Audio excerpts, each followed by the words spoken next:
Les gars, je pense bien que Riles avait raison et qu'on va mettre une banane à Madrid concernant Rodri. Mais les gars, c'est normal.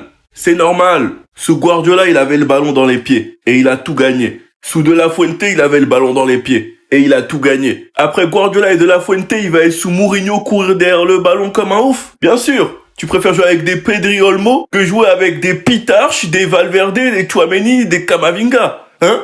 Plusieurs coéquipiers de l'équipe espagnole ont essayé de convaincre Rodri de choisir le Barça à la place du Real Madrid. Le joueur est en pleine réflexion. Suite au ralentissement des négociations avec City, le Barça est entré dans la course et envisage de faire un investissement important. Les Blaugrana sont prêts à égaler le montant qu'offre le Real Madrid à Manchester City. C'est là que vous allez voir si on n'a pas de cash, si on n'a pas d'argent. Vous aimez bien dire, ouais, mais avec quel argent, avec quel argent? On va vous doubler sur le dossier, vous allez comprendre qu'on a du cash. Et j'espère vraiment pour vous les Madrilènes qui va choisir Madrid. Parce que les conneries que je vais raconter sur l'application, vous allez plus respirer.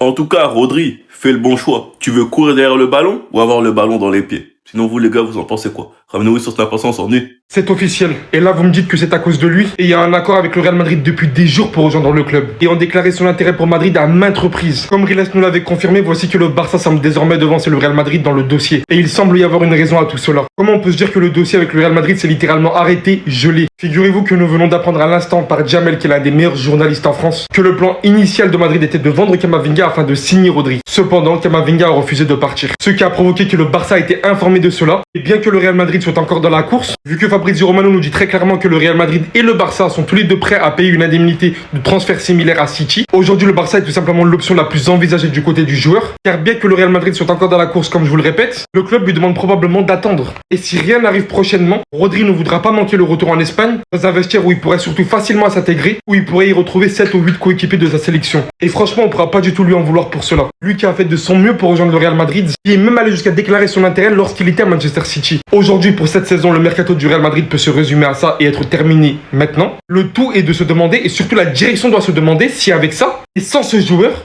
le mercato est réussi. Et j'en ai ma petite idée personnellement. Et ce, malgré que Mourinho veut à la base de recrues supplémentaires. Mais le Real Madrid échoue à faire de la place pour les recrues en vendant des joueurs. La décision lui revient à voir s'il va patienter pour le Real Madrid, sachant que le Barça peut se retirer à tout moment. J'espère vraiment que Camavinga va nous sortir une saison XXL pour combler ça. Après les paroles de Riles, c'est Fabrizio Romano cette fois-ci qui confirme que le Barça rentre bel et bien en contact avec le camp de Rodri, ainsi que Manchester City. C'est parfait. Oui, il est peut-être un peu pingué cet été, Fabrizio Romano, on peut pas trop compter sur lui, mais au moins, on a la certitude que Riles ne dit pas de bêtises, qu'il y a bel et bien un contact entre le Barça et Rodri. La foulée, il fait un deuxième tweet, Fabrizio, pour dire en gros que le Barça et le Real vont mettre la même somme. Donc ça va être à Rodri, bien évidemment, d'avoir le dernier mot. Maintenant, nous, on vient de rentrer dans la course, mais il y a des négociations qui ont débuté il y a quelques semaines, mais ça s'est toujours pas fait, parce que City n'a rien accepté. C'est écrit juste là. Voilà. Encore une fois, ils nous avaient carotte. Ils nous l'ont pris. Ils nous l'ont pris, donc on doit se venger. Et au-delà de ça, numériquement, et en termes de qualité, excusez-moi, on en a besoin. Il faut le chipper au Real. Et Deco, que tu n'as pas réussi à faire avec Arda Güler, tu as intérêt à le réussir avec Rodri. D'accord? Parce que Rodri, c'est pas très compliqué de convaincre de faire jeu égal avec... Enfin, jeu égal. De jouer avec Olmo, de jouer avec Pedri, de jouer avec De Jong, de jouer avec Gavi, avec Bernal. Hein? Il est chez lui. C'est pas difficile. Donc, voilà. Allez lui faire comprendre que jouer avec Pitarch, Tchouaméni, Camavinga, c'est de la D. C'est officialisé les amis par Fabrizio Romano. Le FC Barcelone est entré en contact avec les représentants de Rodri, l'ancien Ballon d'Or, champion du monde tout récent avec l'Espagne. Et le Barça est aussi entré en contact avec Manchester City. À l'heure actuelle les amis, on sait que le Real Madrid et le FC Barcelone sont tous deux prêts à payer une indemnité de transfert similaire à Manchester City. Donc il n'y en a pas un qui va offrir plus que l'autre. On parle de 60 à 70 millions d'euros. On rappelle aussi que Rodri était en négociation avec le Real depuis quelques semaines maintenant, que le Real était sa priorité. Mais peut-être que les choses vont changer. Avec donc l'arrivée dans ce dossier du FC Barcelone, peut-être que tout va se bousculer dans les prochaines heures. Et peut-être que le deal va capoter avec le Real. Ça reste à être encore défini. Donc dorénavant, les amis, la décision, elle appartient à Rodri, puisque le Barça et le Real sont prêts à payer, entre guillemets, ce que demande City. Et bien la décision finale, elle appartient donc aux joueurs. Et on attend de voir quelle sera sa décision. Ah là là là là là, si cette info elle est vraie, déjà Riles, encore une fois, elle aurait eu raison.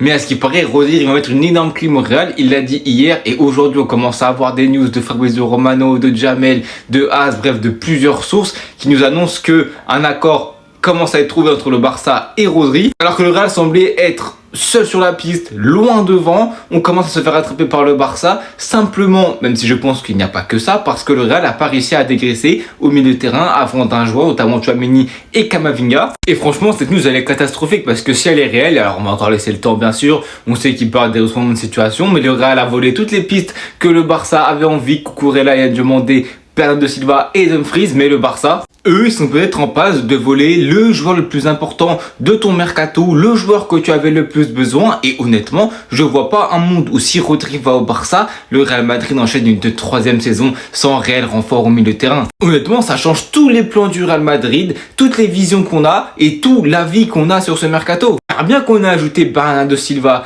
dans la rotation, on manquera toujours d'un leader au milieu de terrain. Tu renchaînes pas une saison avec un Tchouaméni Valverde dans le double pivot ou même un Tchouaméni Bernardo Silva. Ça peut être cohérent, mais Silva c'est plus un joueur de dernier tiers, de derniers espaces, c'est plus un Modric qu'un Kroos, qu'un Regista. Pour moi, ça change complètement l'image du mercato si on n'arrive pas à ramener Rodri, parce que certes on a un mercato qui est emballant, qui est intéressant, mais c'est des joueurs certains qu'il faut relancer. Peut-être Dumfries, il est quand même à la fin de sa carrière. Konaté, on n'est pas sûr d'un rendement qui soit sûr. Bernardo Silva, c'est un peu dans le même cas où il est quand même en fin de carrière, même si je pense que ça va être une bonne satisfaction. Bon, Carlos Esprit, c'est encore un jeune. Cucurella, j'ai assez d'assurance. Un demandé, ça sera très...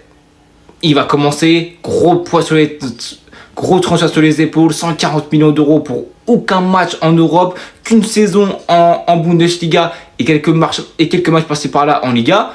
C'est quand même insuffisant pour s'assurer un réel rendement, même si les transferts, on sait que ça peut rester évasif parce qu'on ne sait pas quel joueur sera le rendement, s'il y aura des surprises et surtout s'il y a des joueurs qui vont nous décevoir. Le mercato à l'heure actuelle, c'est pour moi du 7,5 sur 10. Avec Rodri, il passe à 9.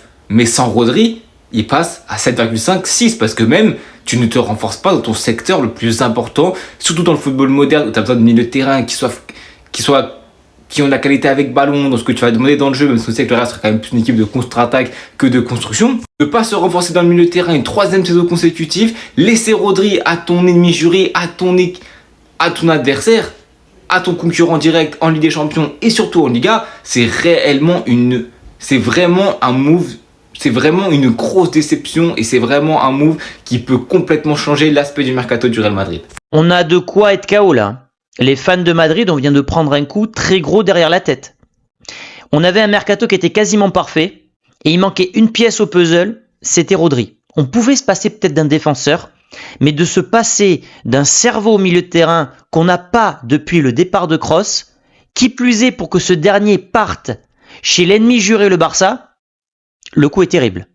Et le pire, c'est qu'on apprend que c'est à cause de la radinerie d'un certain Florentino Pérez. Mais vous allez voir que la radinerie, c'est à géométrie variable. Avec Monsieur Pérez, que j'aime beaucoup, mais qui parfois m'agace énormément, parce qu'il ne voulait pas mettre 50 millions. Pas un centime de plus pour un joueur champion du monde, meilleur joueur de la Coupe du Monde, qui a gagné l'Euro, qui a gagné un ballon d'or et qui va peut-être en gagner un deuxième. On évoque un problème de place, notamment lié à Camavinga. Un peu facile de lui jeter la pièce, il veut pas partir. C'est le problème du Real de mettre des contrats de 6 ou 7 ans avec des joueurs. Tu te retrouves bloqué derrière. Et surtout le Real qui arrive à acheter mais qui depuis des années n'arrive pas à vendre. Et ça, c'est un problème récurrent du côté du Real. Et dernier problème, et là c'est une question de priorité. J'adore le petit Diomandé, mais est-ce que tu avais besoin de balancer 140 millions d'euros sur un nouvel attaquant alors que tu as déjà du mal à faire cohabiter Bellingham, Vinicius et Mbappé? Donc, un problème de programmation sportive, un président qui a toujours méprisé les milieux de terrain et les défenseurs au profit des attaquants, et on se retrouve avec un Rodri qui part du côté du Barça, un Barça qui reste sur 2 Ligas consécutives. Tu rajoutes à cela Rodri qui est sans doute le meilleur milieu de terrain au monde, et tu te demandes comment tu vas aller chercher des titres cette saison.